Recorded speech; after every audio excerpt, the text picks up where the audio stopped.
आमची युती सेनेशी 24 ते 24 चा फॉर्म्युला ठरला. प्रकाश आंबेडकर. आमची युती ही उद्धव ठाकरे यांच्या सेनेशी झाली आहे. आमचा 24 ते 24 सीटचा फॉर्म्युला ठरला आहे.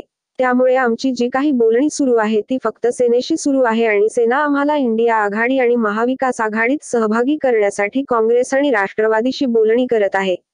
आमची काँग्रेस आणि राष्ट्रवादीसोबत कोणत्याही प्रकारची बोलणी सुरू नसल्याची प्रतिक्रिया वंचित बहुजन आघाडीचे नेते प्रकाश आंबेडकर यांनी शनिवारी दिली. वंचित बहुजन आघाडीच्या वतीने जानेवारी 20 रोजी जाहीर कार्यक्रमाचे आयोजन करण्यात आले आहे.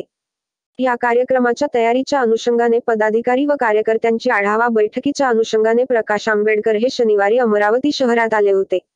यावेळी त्यांनी माध्यमांशी संवाद साधला. प्रकाश आंबेडकर म्हणाले, 2024 मध्ये नरेंद्र मोदी आणि अमित शाह यांना सत्तेपासून रोखण्याचा आमचा उद्देश आहे. त्यामुळे त्यांना रोखण्यासाठी सर्व विरोधी पक्षांनी एकत्र येऊन निवडणुका लढविणे गरजेचे आहे. परंतु काँग्रेसची भूमिका ही दुटप्पी आहे. त्यामुळे त्या संदर्भात जास्त काही बोलणार नाही. आमची युती ही उद्धव ठाकरे यांच्या शिवसेनेशी झालेली आहे. त्यामुळे आमचे जे काही बोलणे आहे ते फक्त शिवसेनेशी आहे. आम्ही इंडिया आघाडीत जायला तयार आहोत.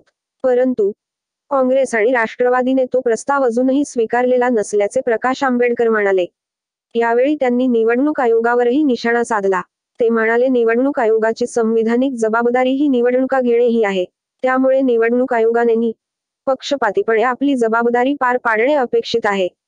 जर निवडणूक आयोग आपली जबाबदारी पार पाडत नसेल तर त्यांनी आपल्या पदाचा राजीनामा द्यावा, अन्यथा लोकांनी निवडणूक आयोगाला बदलून काढावे असेही प्रकाश आंबेडकर यावेळी म्हणाले.